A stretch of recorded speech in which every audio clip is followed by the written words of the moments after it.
Chasing Giants with Don Higgins and Terry Peer. Brought to you by ASIO Camo, nature's most lethal camouflage. Follow along as Don and Terry discuss the techniques, strategies, and dedication needed to harvest one of God's most amazing creations, world-class whitetails. Welcome, everyone, to the Chasing Giants podcast, episode 250. This podcast will air on December 1st. It's December, Don. Happy Thanksgiving. Did you have a good holiday, buddy? I did. Had family in, and actually, my son-in-law Corey's still here. Him and I was working on a new farmstead that him and Andrea purchased not long ago, and cleaning things up. Had some old buildings that need tore down and things like that, old fence ripped out. So him and I have been working on that. Great. Well, we have a jam-packed show today. I'm going to run through kind of our hit list. We got big news. Walker got a buck on your farm.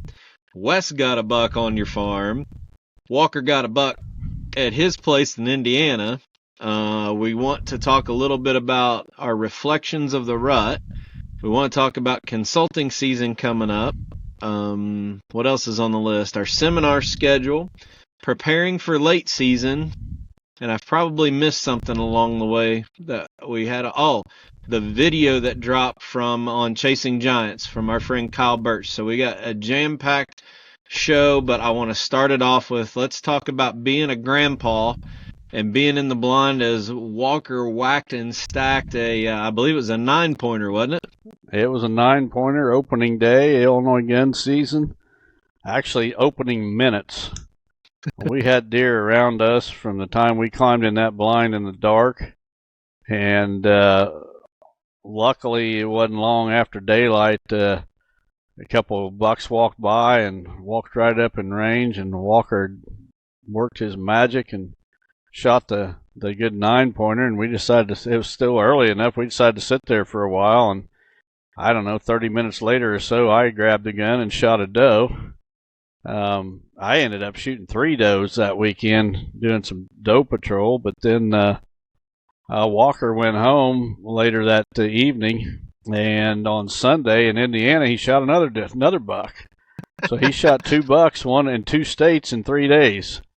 So he's the one that I think is going to be the hunter of the bunch of all my grandsons. But my youngest one, Bowen, he's only a little over a year old, so hard to tell him what his interest is going to be. But right now, Walker's the one that's got the outdoor interest. So I guess you guys were in a 360 blind so was it you and Walker and Corey? Were all 3 of you in the blind together? Right, all 3 of us were in there. That 7-footer makes it a little bit easier to give a little bit more room for 3 of you, doesn't it? Yeah, I mean, it's not too bad when one of them's a kid, but this evening I was in the same blind, actually, with Dwayne Hopkins and his son-in-law, and it was, I mean, we got along fine, but it was a little bit more crowded, but still, you put 3 adult men in one blind, it takes a big blind to handle that, but we did it in a 7x7.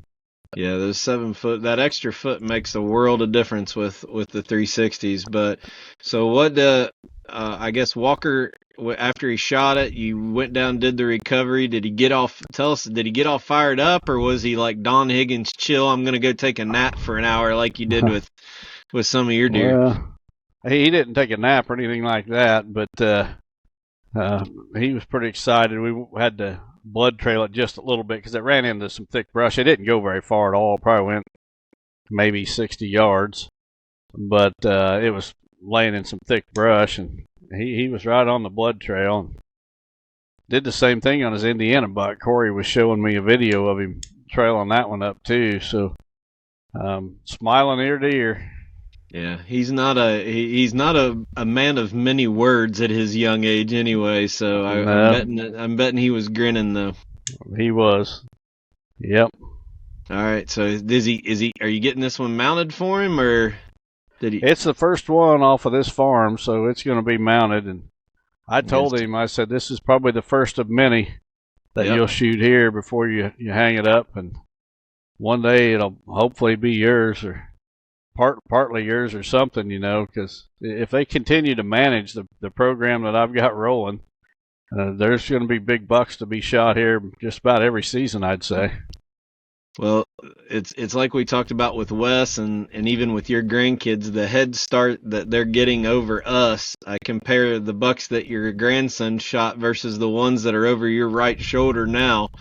Yep. When we were having to teach ourselves how to hunt back in the day, it's quite a bit different. Well, I mean, here he is, 10 years old, and he shot. I don't know. He shot at least 3 bucks. I think maybe 4. And I didn't shoot my first one till I was 16. I had 1 buck at 16. And I don't think I shot my second one till I was probably about 18 or so. So Yep. He's got a big jump on me. And plus, there weren't that many deer around back when I was a kid. So there was nobody around that was really proficient at deer hunting because there just was no deer. So I was learning on my own. We didn't have, we had hunting magazines, but they were like Field and Stream and Outdoor Life and things like that, where you got real generic type articles and no social media or internet or anything like that, videos. So these kids today, they've got a huge jump on what we had.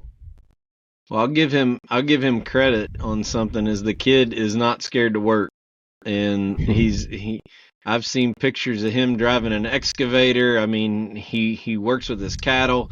He is not the normal 10-year-old that's just going out and being a trigger man. This kid gets after it, and he's doing it the right way, and his dad's teaching him the right way.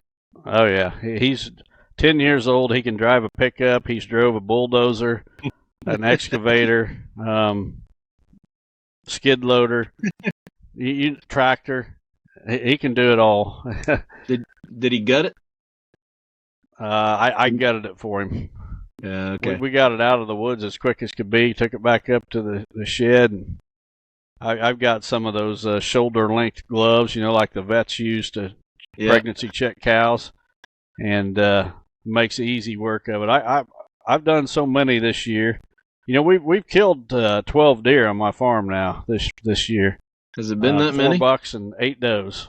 Well, let's talk a little bit about Wes's buck. So Wes came in right behind gun season, and there was another specific buck that you wanted shot. Let's talk about that a little bit and why that buck was on the hit list. Yeah, so that would have been another 4-year-old buck. Wes came in on Tuesday morning. Gun season went out on Wednesday or on Sunday evening. Tuesday morning, Wes showed up, and he had good activity early, and then it died down after about the first hour of daylight and was dead for an hour or so, and then he started seeing buck activity, and he ends up one of the bucks that I wanted to shot the most. He comes by and he drills it, and it runs down and dies probably, I don't know, maybe 60, 80 yards from his stand. It was actually the same stand I shot Zacchaeus and Mel out of, so it's a great stand, and the wind was right that morning, and his buck goes down there and dies, and I don't remember if there was 2 or 3 other bucks that came upon his buck, and they started goring it. We got down to Wes's deer, and there was just tufts of hair stood up or pulled out of that deer. The other deer beat the crap out of it. And you could see where they'd pawed the ground right around that deer. They went down there and beat that deer up. But so that deer was a 4-year-old, and I know at least 2 of the bucks that he described. I know which ones they were.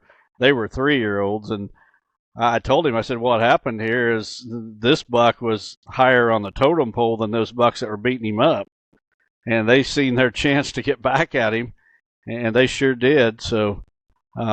But got him out of there, and this buck never had the genetic potential to do anything you want to do on the farm. Just a heavy 8-pointer, that small frame, short beams, just wasn't going to be anything special. No, he was heavy, narrow, not real wide. I mean, short tine, like you said. He didn't have what it was going to take, and you can tell by the time they're. Usually you can tell the really good ones, you can tell them at 2 years old.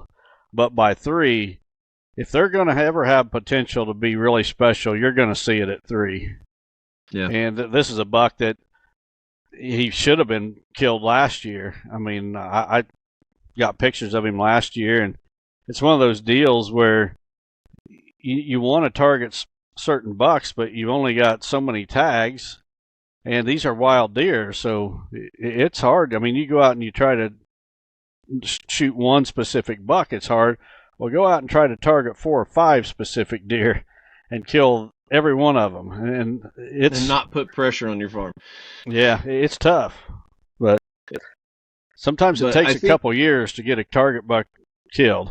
Well, this is the reason I wanted to talk about it, and we get taken so literally when we said, look at your 8-pointers, and if you would have had an 8-pointer that had 24, 26-inch beams and a 22-inch spread as a 3-year-old or a 4-year-old, that buck would get a pass, because never know, right? Depending on what other bucks are in that age class. But in this case, you got a heavy, bigger body 8-pointer that is narrow, short, and a 4-year-old. When you have much better 4-year-olds in that class, that's the 8-pointer that you want removed off of that farm. Yeah, and I've, in that regard, we're going to show a slide here in a little bit of some of the stops we're going to have with seminars this winter, and I actually just started putting together a brand new PowerPoint presentation last night, and I promise you, nobody has ever put on a presentation like this one. I mean, it's about managing the buck herd on your property to get the most. Right. And I don't expect everyone that sees this presentation, and we're going to give it in multiple locations, but there's going to be a lot of people that's not going to agree with me. They're not going to buy in, but I promise you, everybody that sees this presentation, the wheels are going to be turning in their head, and I'm going to get them to thinking. I'm going to get them to looking at things from a whole new angle. And the more people that see it, I think the better it's going to be, because, like I said, there's some things that really have not been talked about, to my knowledge, in the deer management, land management realm. Well, you even look at the buck that I shot that scored around 167. He was heavy and had good tine length, but he had 19-inch beams and a 16.5-inch spread. He just did not have that frame that was ever going to produce anything. But while we're doing that, let's go ahead and throw that slide up before we take the ASIO break and go through where we're going to be at with both live podcasts and trade shows. Yeah, so it's going to start on January 24th in Mount Hope, Ohio. JB's Feed, who's a real-world dealer, is putting on this event. We did an event there with them 2 years ago. 2 years ago. And this is not just a seminar, folks. This is an evening event with a nice meal. You're going to want to call them and get on the list. Now, at this event, I'm not going to do the presentation I talked about. I've got a special message for this group of people, because I've got a lot of friends in that area. I'm going to share some things at this event that I've never shared in this type of event anyway. So if you're interested in that January 24th event in Mount Hope, Ohio, you need to call. I think they're selling tickets. It's 330-893-3684. And this then, is also a Lester's Feet fundraiser also for those. Yeah, I mean, it's going to be more than just a seminar. I mean, it's going to be worth coming out to that event. Mm-hmm. I think it's on a Friday evening, but, yep. Bring the wife and the kids and see what kind of entertainment Terry and I can throw out there for you. February 13th, 14th, and 15th is the Midwest Sportsman's Classic in Shipshewana. Number to call there is 574-248-0322, and that's going to be another awesome show. They're just about sold out on booths, last I heard, and if you want a booth at that one, you better be calling pretty quick.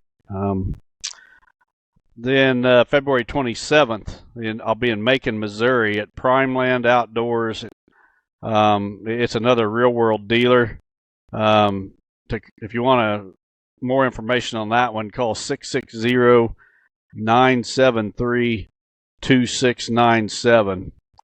Then March 1st is the Kansas Whitetail Summit. That's in Oswego, Kansas. You can call 785-949-2204. So with that Kansas Whitetail Summit, there's going to be some other speakers as well. This is an all-day event on Saturday. There'll be 2 speakers in the morning, a catered lunch. There'll be several different vendors there representing their products.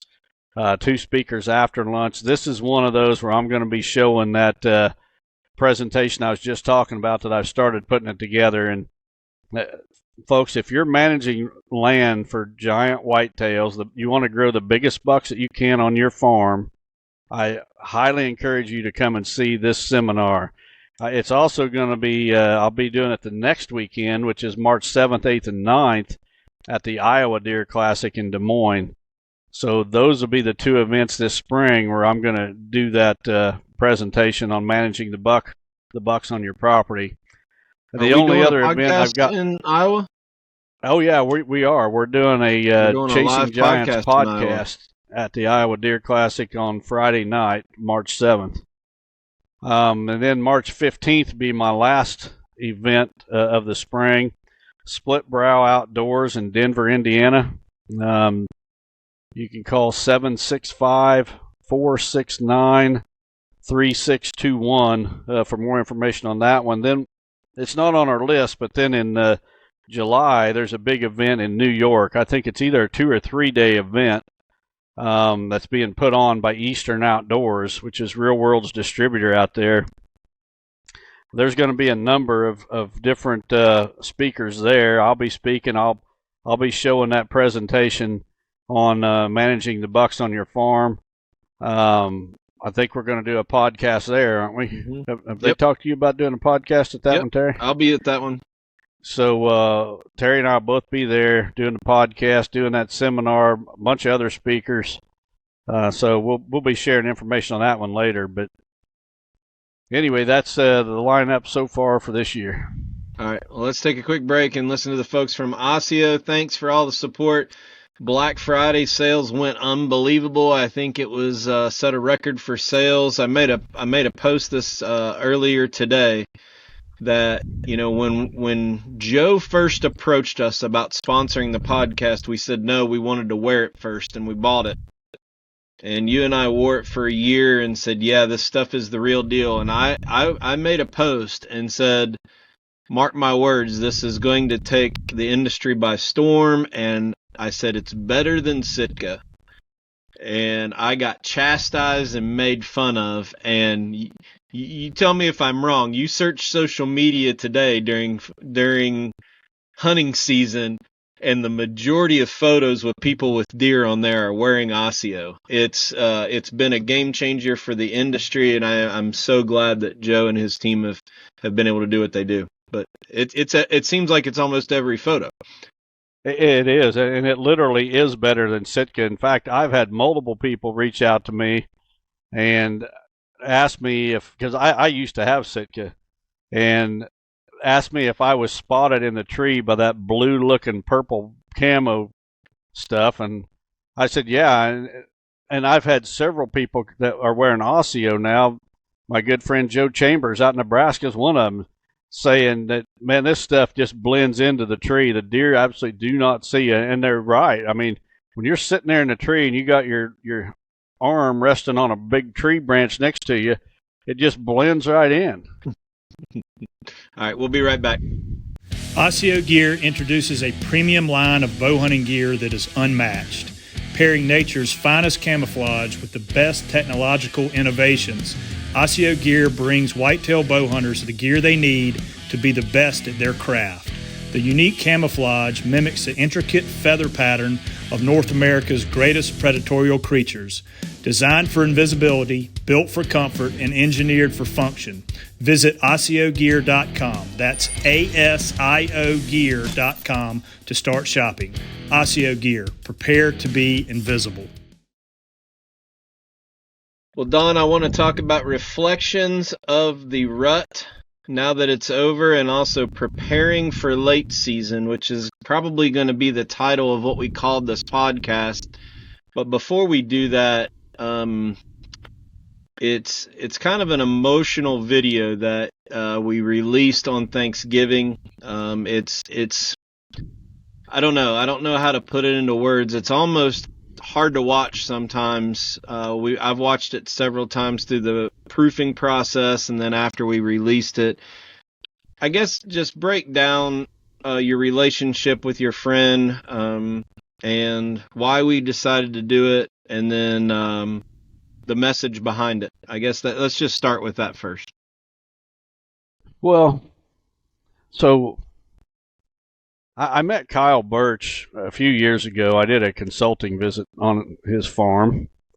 Super good guy, but everybody I meet, it's just they just roll out the red carpet for me when I show up and treat me so well. But Kyle came to my master class on my home farm, and then he called me to look at other properties. And man, this guy, there was just something about him. He was genuine, Christian guy.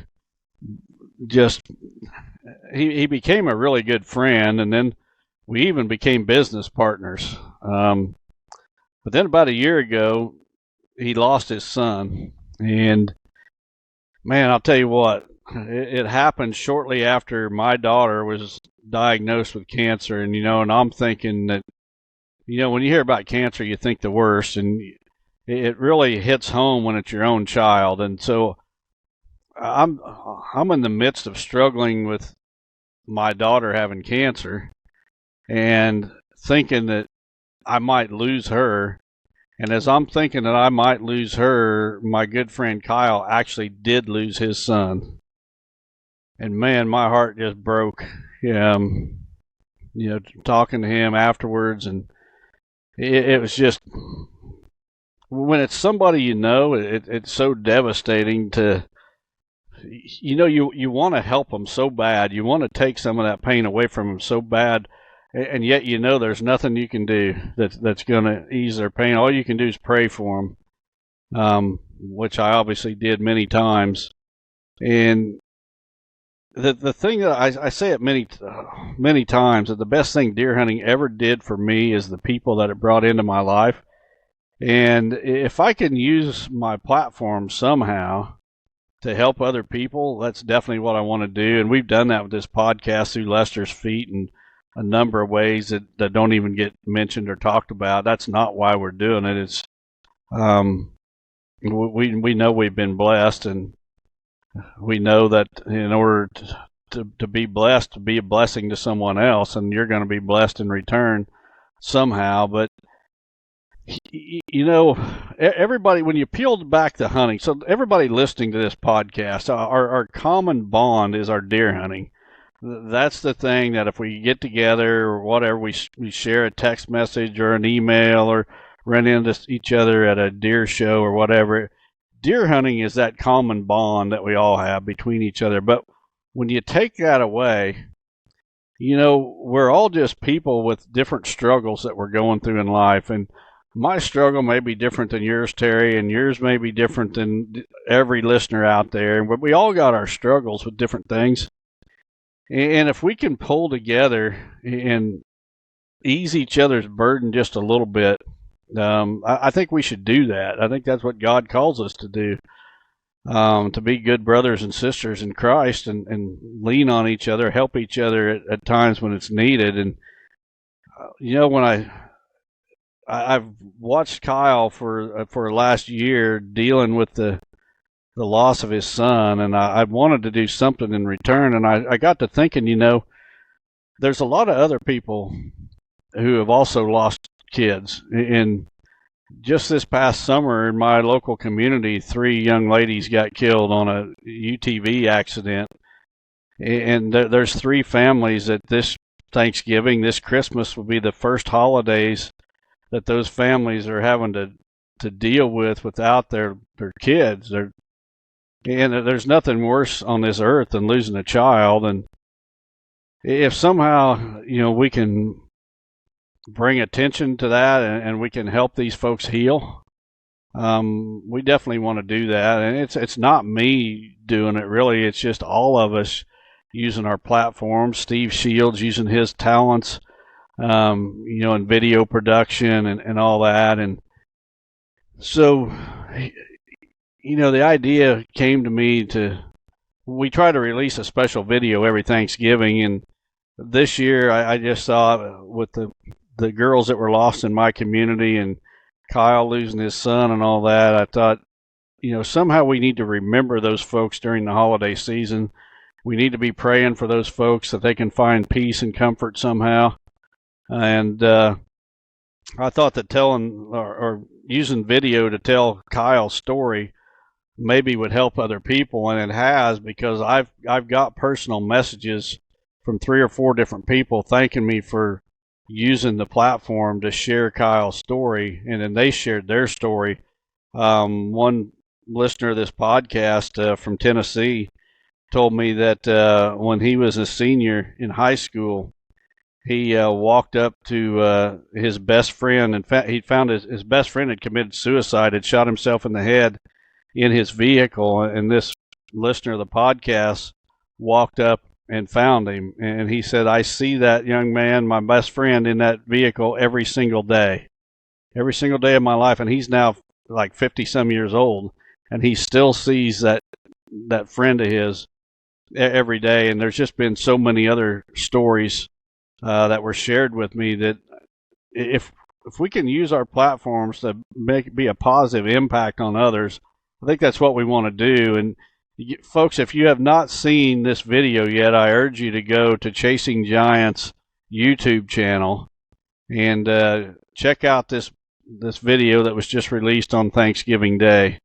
And if it doesn't move you, then you must have a heart of stone, because you can't be moved. Yeah. To further clarify, it's Kyle's son battled mental illness, depression, and anxiety, and ended up committing suicide. And Kyle actually was the one that found him. And just the story goes into the last year where Kyle's dealt with the loss of his son, and even how the outdoors has helped him through that. And Kyle ended up killing an absolute giant this year, of all things, on the property. But when Steve and I were talking about it after he did several revisions to it before he called me and he sent it to you and I for review, and I told him, I was like, the only thing, it's heavy. It's not a hunting video by any means. It's there to make sure we're aware of the people, and especially men, that bottle stuff up inside so much and don't talk about their feelings and emotions and get help when they need to. And that's really what the message here was. And I said, it's a little bit harder of a watching Kyle talk about the loss of his son, but I said, I don't think it's going to be like a Mel video where it's going to get 2 million views. It's just not that type of video. But I said, if it encourages and saves one person, this is the type of video that might save one life. So I really think that's the thing that we need to understand, and everybody listening to this, go watch the video, because something like this might be a tool that if we find somebody that's battling that anxiety or that depression that we're talking to every day, that we might be able to send this video to them and say, hey, watch this. You got a bunch of people that love you. Look at what this type of thing does. Look at how many people are standing behind you and support you. So even though you maybe don't have this situation in your life, at some point in time, you're probably going to have it. So maybe go watch it, even though it's not a hunting video by any means. Count our blessings for sure. And, Kyle, think the world of the guy. I appreciate the vulnerability. I mean, you talk about a lot of courage for him to get on a video that who knows how many people are going to watch and talk about the feelings that he did. I commend him, because obviously he wants to use his experience to help others also. So, thanks for him for doing that. He's got a heart of gold, and folks, this video is only 20 minutes, but it's one you can sit down with your whole family, your wife and your kids, and all of you watch it together. All right, so you mentioned earlier that you have never seen a weatherman be as wrong as he was this year. Let's reflect on this year's rut and set it up for preparing for late season, because I know some of our listeners have a buck tag still in their pocket. What do we do now? But let's first review the rut. Well, every rut's a little bit different, and I've hunted through 40 some of them now. And this one, what strikes me, first of all, was how wrong the weatherman was this year. I mean, I'm always watching the weather forecast every year during the fall hunting season, and always, anticipating those cold fronts and things like that. But I don't think that I have ever seen the weatherman be wrong more times than I have this year. And even when they was predicting cold fronts, it never got as cold as what they said it was going to get. Days when they would predict precipitation, it didn't happen. It was just wrong so much. But the other thing that struck me, and it's been here at the end of the rut, something that I've noticed, is that, we get, or I especially, on a lot of other deer hunters, we get hung up on that first week of November. That, especially around that 6th, 7th, and 8th that I'm always preaching. And that can be a fantastic time. It typically is a fantastic time. But this year, on my cameras and in the field, I saw more big mature bucks in the middle part of the month, that 15th to whatever. And I always talk about the end of the rut too, that Thanksgiving weekend period. Always talk about that. Well, this year it falls a little bit later than it typically does. But yesterday, I've got two particular trail cameras, neither on my farm. These are one's on a permission property and one's on public land. And this week on the same day, I think it was the 26th of November, each of those cameras, I saw the biggest buck that camera has gotten all year long. And it's at the tail end of the rut. I'm believing that tail end of the rut, and Roger Rothhard preached this to me decades ago, I believe that tail end of the rut is prime time for killing a giant. Prime time. And neither of these two bucks that I'm describing did I have on camera, on any camera, until the 26th, and boom. Two giants, two different properties. These properties aren't even in the same county. And there they are. I think that at this point, especially by the time folks are listening to this on December 1, the rut's over. And another thing I just noticed today on the cameras is one of my better bucks had been gone for a while. He came home early this morning before daylight and came back onto the property. And I'm guessing he'll probably stay now through the late season now that all the food's here. It's what he did last year. But that buck was out chasing does, and it's over now. And I predicted on the rut report that when the rut ended, it was going to be like flipping a light switch. It was here today and gone tomorrow, and that's how quick it ended this year.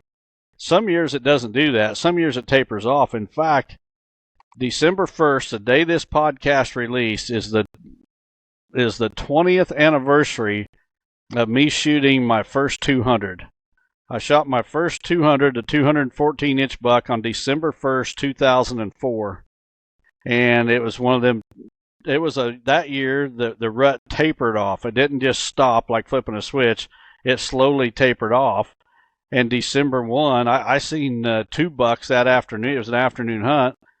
And these bucks were coming out to a feeding area right behind some does. And they were bumping the does as much as they were anything. And I shot that deer. So each rut is a little bit different in how they get started. I think this year I seen more scrapes at the end of October than I have ever seen in my life at that time of the year. And even to this day, I think there was more. I seen more scrapes in places I'd never seen them before this year than I've ever seen ever.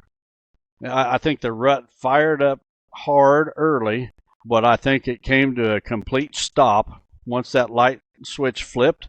And I think that light switch flipped about 24 hours ago from us recording. So I think it flipped about the 28th of November. It went from being on to being off. I hunted more this year than I have in a long time, just because my schedule allowed it. And I look back at it, I think this October was one of the better Octobers that we've ever had. I think we had 2, maybe 3 really good cold fronts earlier, but then we warmed way up the last week of October, if I remember right. And then as we scooted into November, there was only a couple days, I think, in late October that it was cold. But I remember the week that you shot Zacchaeus was really good, and then there was another cold front in mid-October that was really good. But I agree with you. I saw more movement and more. I mean, people will not believe how many deer you and I have on video camera from this hunting season, and the story that we're building for years to come. I mean, because we got a lot of footage this year, if anything else. But I agree with you. I think the middle of November was actually a whole lot better. Obviously, that's when I shot my buck. But time will tell on late season. Let's transition this conversation. We say you got a buck tag. And let's spin it 2 ways, Don. Answer the question if you're a property owner or a land manager like you are, and that you have your food plots in with your late season food sources, and you got that buck that just came back home. But let's also say, let's start it with a guy that's got a buck tag and hunts permission properties. What is he looking for as this cold weather's going to blow in at some point? What is he looking for both from property, area, hunting style, equipment? What's the strategy we need to start looking for to prepare for late season? Well, if you've been hunting a specific handful of stands all season, and you pretty much need to abandon those stands now, because I'm telling you, if you've been hunting those stands for weeks, the deer are probably on to you, especially a mature buck. You're going to need to throw him a curveball. He's just been through gun season. You know, just about any state has already had its gun season. I guess Iowa and Ohio they haven't had theirs yet, but a lot of states have had their gun season. The buck has been through the rut. So, you know, he's been running hard and he's been chased hard by hunters. You're going to have to find him in some out-of-the-way place where he has not been bothered. And then as the weather gets worse and worse, you're going to have to find a prime food source. And that doesn't have to be a food plot that somebody's planted. It could be a winter wheat field. It could be a corn field that's not been plowed. A standing cornfield would be even better. You're going to have to find a prime food source. And if you can find even just a little bit of cover near that prime food source that has not been disturbed, that's what you're going to have to look for. So the transition of that food, evening hunts, it almost goes back to the same strategy as early season, getting them to go into food. The colder it is, the earlier they're going to get out of their bed, right? Yeah, absolutely. It's all evening hunts from here out, and the worse the weather, the better your chances. Yeah. So I know that. I mean, what you said, a winter wheat field, that could also be maybe a piece of property that was harvested that hasn't been chisel plowed or disc, that still has a lot of corn or beans on the ground, right? Yeah. Human pressure is probably number one, because those food sources, if they've got much pressure around them, yeah, the deer will still be there, and the mature bucks may show up, but it's going to be after dark. Well, you still have a buck tag in it, and as you've gotten older, how are you dealing with the cold weather? I know the answer to this, but as I think the thumbnail I'm going to use, or I have used on this one, is you holding this buck with this big Elmer Fudd rabbit-haired hat. You've been one to brave the elements a lot of years. What have you progressed to the colder it gets now in your age, getting a little bit more seasoned? Well, what I've progressed to is shooting my bucks in October, so I don't have to sit out there in the cold. But I do enjoy late season hunting. I was just telling somebody today, I don't remember who it was, I think it was my son-in-law Corey, that I used to take great pride in going out when it was 0 and coming back with ice froze to my face. You know, your breath freezes to your mustache, your beard, whatever, and you get big ice cubes stuck to your face. I used to take great pride in that. I wanted that to happen, and it didn't matter how cold it was. It could be 0 and the wind blowing 40 mile an hour, and I would go out and suffer through it just so I could have ice stuck to my face. And I'm here to tell you, folks, those days are over. They're over. I'll sit in a 360 blind now with a propane heater over a prime food source. That's what I'll do, and I won't feel a bit bad about it. I don't care how many clowns on the internet want to bash me for it. They can bash me. They can sit out there with ice all over their face if they want. I'm going to be sitting in there taking my gloves off and having a propane heater right there by my seat. Warming up a sandwich on your propane heater, huh? Whatever it takes. Well, I tell you, I don't like the 0 degrees with the real high crazy wind, but I really like the 10 to 15 degree temperatures. I don't know what it is about right in that. I don't know. Once it gets below 10 degrees, now if it's 10 degrees and 30 mile an hour winds, no, but I don't know, that 15 degrees. I mean, we got even that heavy gear from ASIO. I mean, you bundle up in that stuff, you stay warm, but there's just something, and put a little bit of snow on the ground and real frosty morning and having everything crunch as they're coming through. I don't know. I really like hunting cold weather. I just don't like it sub-zero where it's 5 degrees, 0 degrees minus. I don't like my snot sickles, not even it being so cold they don't even come out of my nose before they freeze.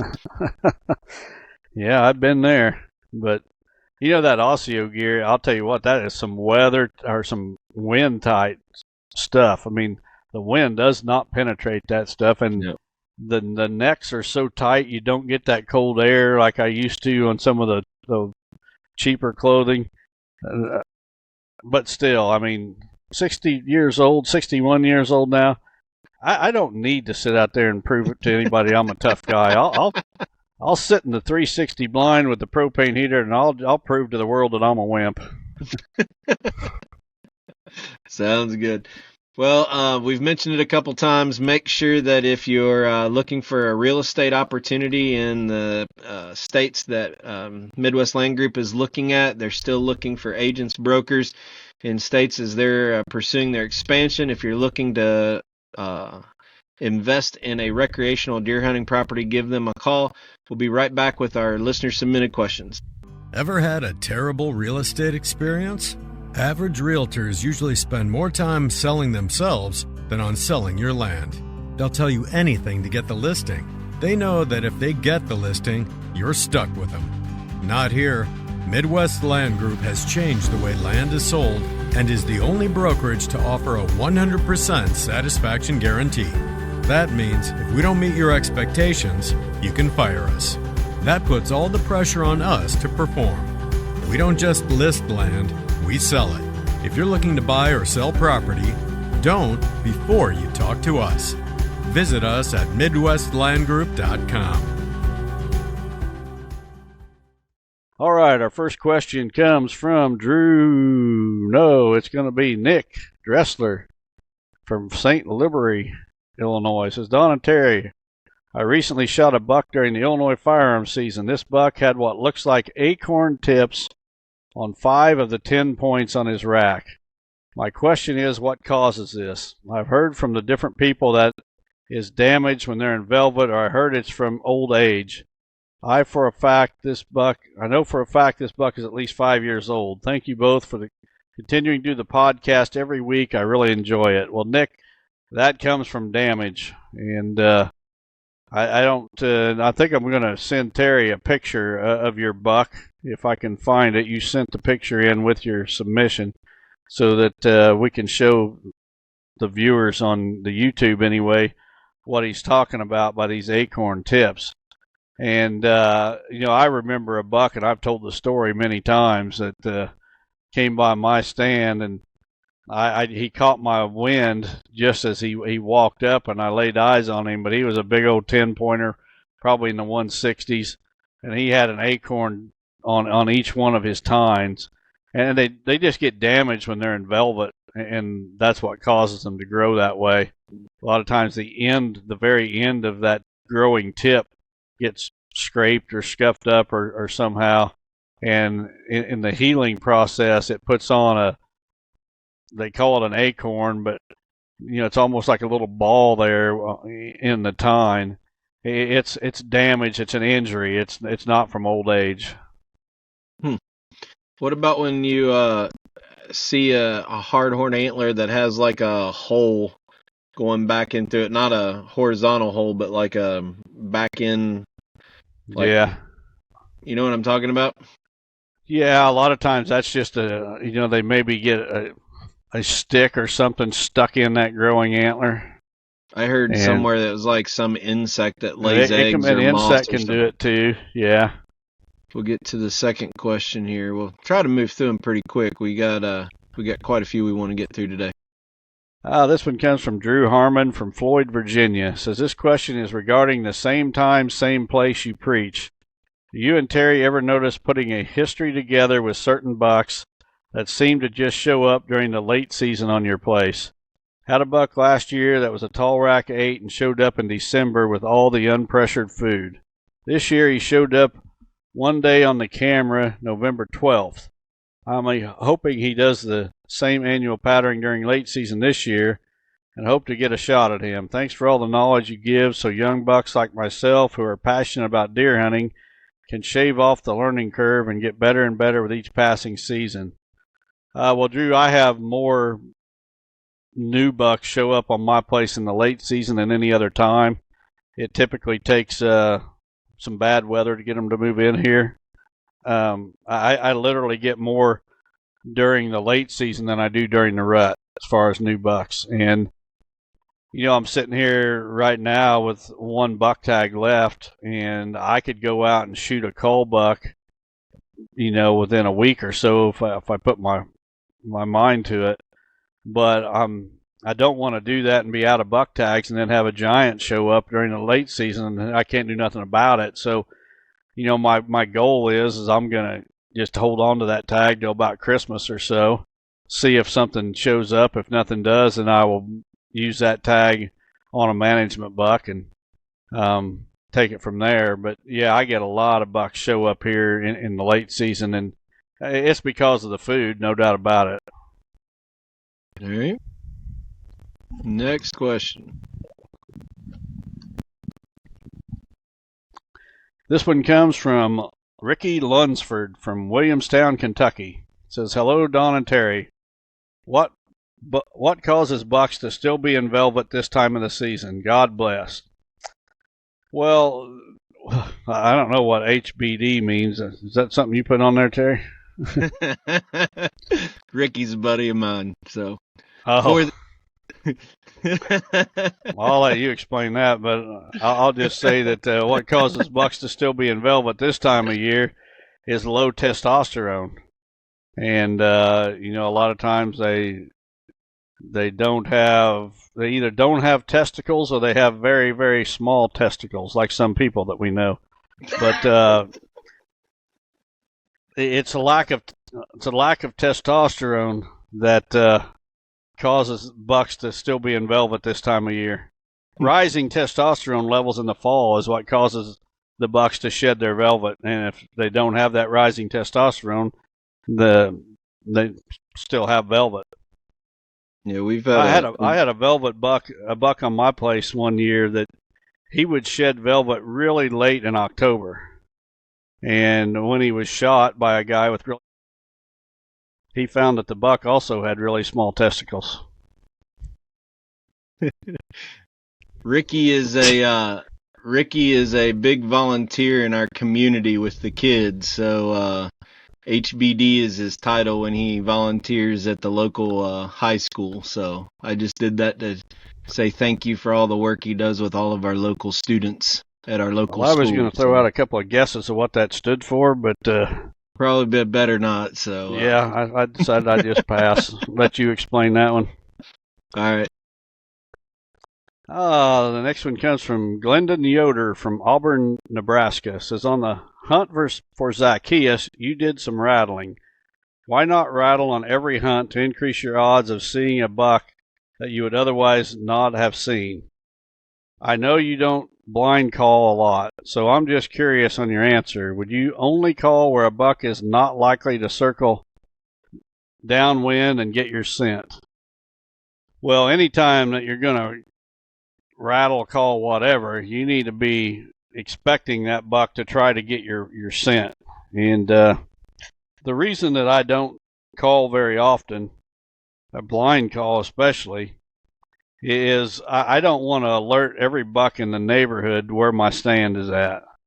So when I know that, like with the Zacchaeus hunt, I know that there's a target animal very, very likely to be within earshot. That's a whole different ball game than to just go out there and just be banging antlers every time you go. Rattling, calling by any means is typically a low odds proposition anyway. I did it because I didn't think Zacchaeus had a reason to be coming up by that stand without me doing so. There was just nothing to pull him there. He was likely headed the other direction to a food source. But I thought there was a chance I would be close enough to where he was bedding that he would come and check it out, which is exactly what happened. Do you, that was my fear, that when we did that video, that all of a sudden everybody would take their rattling horns in and just start beating the crap out of them. I think, why don't you explain a little bit the style of how you were rattling too? It wasn't, there was a good chance that it wouldn't have helped you, but I don't think there was a good chance that it would have hurt you that evening, if that made sense. Can you explain that further if I didn't mess up what I was just trying to say? So I wasn't out there banging them together like it was the middle of November in the rut and two bucks were trying to kill each other over a doe. I was trying to mimic two medium-sized bucks just sparring. All of us have pretty much seen that happen. During the early season, especially on trail cameras, you would get the pictures of bucks sparring. That's what I was trying to imitate, just to make Zacchaeus feel that it was safe. These other bucks are up on their feet. They're already at this location. Nothing is bothering them. They're just up there feeding, having a good time, whatever, doing a little sparring. And that's way different than banging those antlers together. The other thing is, for that to work, you got to be close to these deer. You can't be dragging them in from a quarter mile away. I mean, you need to really be within about 100 yards of where those deer are bedded for that to work really well. But if you can get within 100 yards of a bedded buck and get in your stand undetected that time of year, you got the wind good, where he's not going to be able to get around downwind of you without totally exposing himself in an open field, which they do not like to do, then there's a fairly decent chance it can work. And it just so happened at that time it did. Does the size of the buck's giggleberries come into play or not? And should we relate that back to the previous question or just leave it alone? Well, I've never noted any correlation, but I don't do too many inspections of that. So the next one comes from Colton Willis from Grundy Center, Iowa. It says, "Hey Don, I've got two questions. First, I've witnessed twice now while in the tree where a doe or even multiple does are blowing at a big mature buck while he is chasing other does around. Is that a sign of those does being harassed or something else bothering them, or what are your thoughts? Second, when a doe is still with her small yearling, is that a sign of that doe not being bred yet, or will that doe break off from her yearling to be bred and go back to that yearling or not? Thank you, Don, for everything that you do, and God bless." Well, Colton, years ago, the first time I ever seen this happen, I can tell you the exact tree I was in here on my farm. I got in this tree before daylight. You had the wind perfect, and upwind of my stand, right before daylight, I hear this doe or this deer just blowing like crazy. And I'm thinking, there is no way that doe or that deer winded me. My scent's blowing the opposite direction. What in the world is wrong with that doe? Well, it got daylight, and that doe was being harassed by a buck. And I think they do that this is just my theory. I don't know that it's fact, but my theory is that they are trying to get that buck to leave them alone. And when they blow like that, they're trying to get that buck to think there's danger, and he needs to run from that danger. And so they blow and run, thinking that he'll run the other way to get away from the danger that's not really there. Since then, I've seen that happen multiple times. The morning I shot my buck, there was a buck upwind down by the creek. And there's no way that deer could have smelled me or seen me that day, and just blowing like absolute crazy. But that was also the day that, good grief, how many bucks were in there chasing around. I've seen it several times since then. And then your second question about does being with their fawns, if they're with their fawns, is that a sign they have not been bred? No, that's got nothing to do with it. They often do, leave their fawns to be with the buck for 24 to 48 hours, but then they go right back to where they came from, and they reconnect with those fawns. So there's no way you can tell if a doe's been bred or not just by whether or not she's with her fawns. What we can say is when the fawn's out feeding in the food plot and it's only fawns in the food source that we're in the peak lockdown, though, that's the one thing we can tell. Most of the time, unless that doe's been killed. No. Yeah. All right. Well, great show. We covered a lot. I think we got everything in that we wanted to talk about. I really hope that everybody goes out and watches that video that we released on Thanksgiving. I think that it could be a tool that every deer hunter can encourage somebody. It might even encourage you a little bit. It's a special person to us, and a special message that we want to make sure that everybody knows is we got a whole community of hunters and people that are behind each other, and especially Don and I know I can speak for Wes, all of the Chasing Giants team. You got a core group of people that if you're in the middle of something, reach out to us. I mean, even if you need to talk, we'll pray with you. We'll talk with you. If we can use this podcast to even have one conversation that might save a life or bring somebody to Jesus, that's more important than talking about what to do for late season, isn't it? Amen, brother. Amen. What you got cooking for this week? I'm going to start consulting on Monday. Yeah. It's consulting season. And what's consulting season look like for you? We got a minute here before we can go off. We can end the show as we prepare for consulting season. Well, I've got all I want and then some, but I've got more in Illinois, my home state, this year than ever, which I really like because I can do a lot of these and sleep in my own bed every night. And that's my least favorite part of consulting season is sleeping in motels. And I'm going to have to do some, but I've got a lot of Illinois visits this year. I'm going as far east as I got one in New York. I got to go as far south as I got one in South Georgia, one in Mississippi. I got to go to Kansas, and then obviously I'm in the Midwest states, Michigan, Wisconsin. But literally over half of my visits are in Illinois. Wow. So I don't know about that. I don't know that it's been that high Illinois farms in a long time. It never has.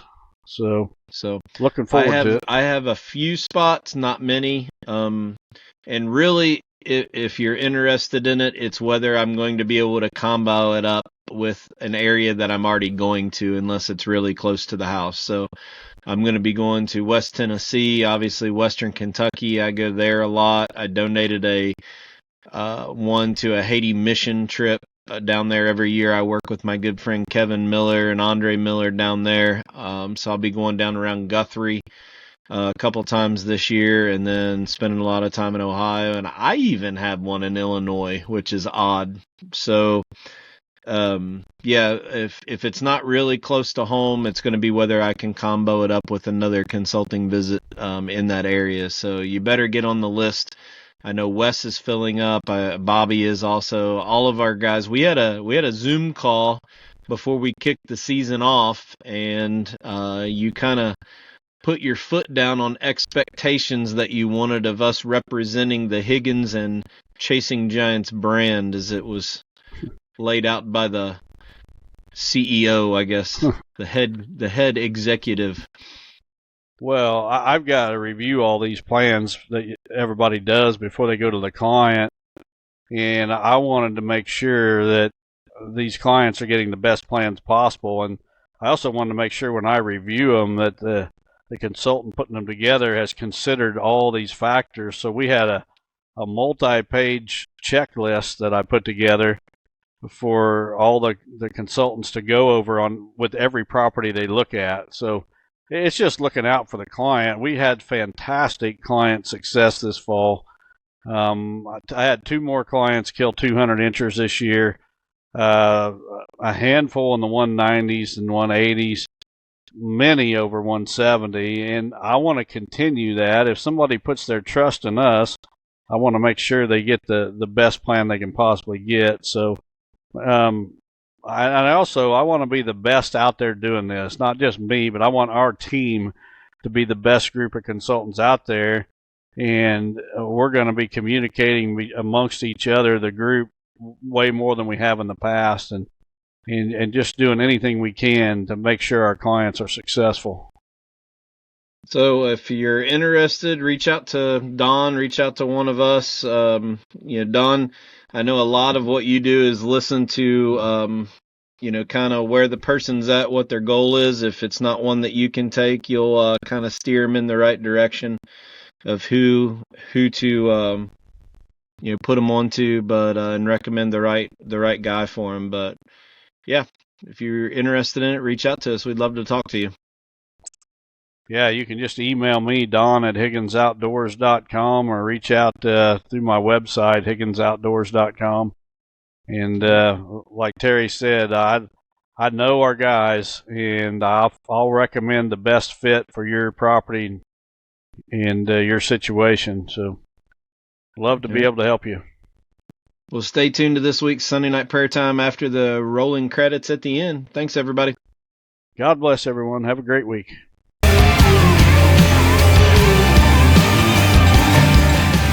Chasing Giants has been brought to you by ASIO Camo. Thanks for listening, and tune in next week for another episode of Chasing Giants.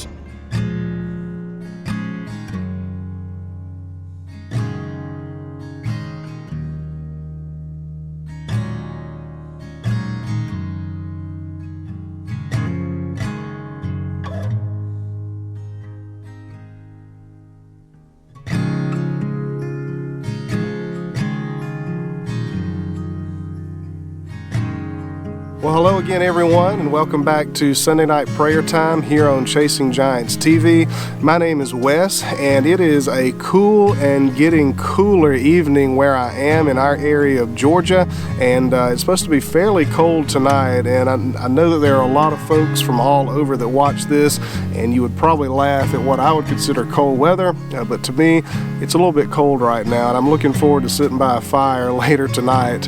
But right now, I'm out in it, and I'm in a field on our place here, and this at one point in time was my clover plot. So I enjoyed deer hunting, and I was going to manage this particular plot right here, and it was going to be great. It was going to be a huge clover plot. It was going to be thick. It was going to be lush, and deer were just going to be stacked on top of each other out here fighting to get to this place, and it was going to be just a honey hole of a food plot. So I did most all of the right things. My food plotting skills aren't the greatest, but I really worked at this plot. I killed all the grass, tilled it, planted good quality seeds, fertilizer, whole 9 yards, right? And it was a struggle the whole time.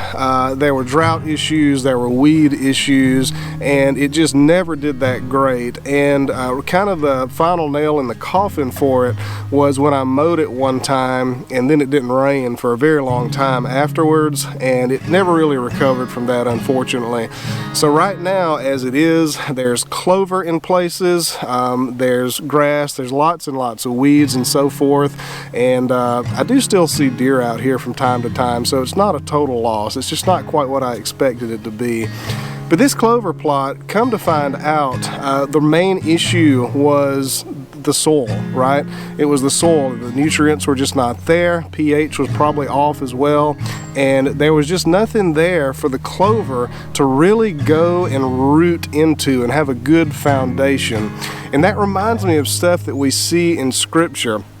If we look at Colossians chapter 2 verses 6 and 7, it says this: "Therefore, as you received Christ Jesus the Lord, so walk in him, rooted and built up in him, and established in the faith, just as you were taught, abounding in thanksgiving."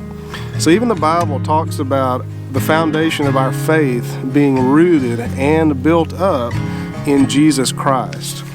And if we look at Romans 10:17, it says this: "So faith comes from hearing, and hearing through the word of Christ." The encouragement there is that we are to be rooted and built up in Jesus and established in the faith. So the question there is, how is it that we become more established and rooted in the faith? And the answer is Romans 10:17.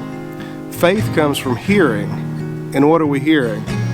Hearing through the word of Christ. And that's what we have right here. So my encouragement to you tonight is, I know that a lot of us walk through difficult things in life, and it's easy to neglect our Bible reading and our prayer time and so forth. I do it myself quite a lot. And when I do that, I notice that there are weeds in my life, right? I notice that there are things in my life that I would prefer not be there, things that are not compatible with my Christian walk. There's weeds there. It's not the quality product that I envision, right? And the answer to that is to stay in the Word. The answer to that is to stay here. Faith comes from hearing, hearing through the word of Christ. We have to have a good depth of soil in our Christian walk if we expect to bear fruit for the kingdom, right? So that's my encouragement to everybody tonight. That's my encouragement to myself tonight, because I need it quite frequently. I just don't want to become like this field with weeds and all kinds of things and good things kind of scattered about. We want more clover in our lives. We want more good things. We want to be bearing more fruit. And this right here in prayer, this is where we find that. This is where we get the good soil rooted in Jesus Christ so that we can live that life. So that's my encouragement to you tonight. I know we get busy. Try to spend some time in the Word. I'm not asking you to read 5 chapters tonight. Pick a paragraph and really meditate on that paragraph and see what the Word is trying to say to you. So that's my encouragement to y'all tonight. I know that there are lots of folks out there with prayer needs, and before we end this video, I want to take a moment to lift up those needs. So let's go to the Lord in prayer. Lord, I want to come to you this evening. Thank you, first of all, for your grace and your mercy that you've given us and your great patience. Thank you that we're able to come to you. Thank you for Jesus, who has paved the way, who has taken our sins and nailed them to the cross. Thank you for that grace. Thank you for your mercy. Thank you for your loving kindness. Thank you that you do hear our prayers when we cry out to you in faith. Lord, I want to pray that all of us, myself included, would be diligent and disciplined in laying a better foundation, a better bed of soil for our faith through reading of your word, through meditating on passages, through praying, through really opening up our own hearts to you, because you care. Your word says that you care for us. Lord, I want to lift up those temporal needs that are undoubtedly everywhere tonight. Lord, those with financial issues, with mental issues, with family issues, with physical issues. Lord, especially during this time between Thanksgiving and Christmas, it's such a family-oriented time. And Lord, for comfort for those whose family situations may not be the greatest. Lord, for those who have job situations that they are struggling through, even church situations that they might be struggling through. Lord, life changes that might be happening, discernment on which way to go. Lord, you see the needs, and Lord, we are grateful that you care, and I pray that those who are experiencing these issues would come to you in fervent prayer and expect an answer from you, because Lord, you do answer our prayers.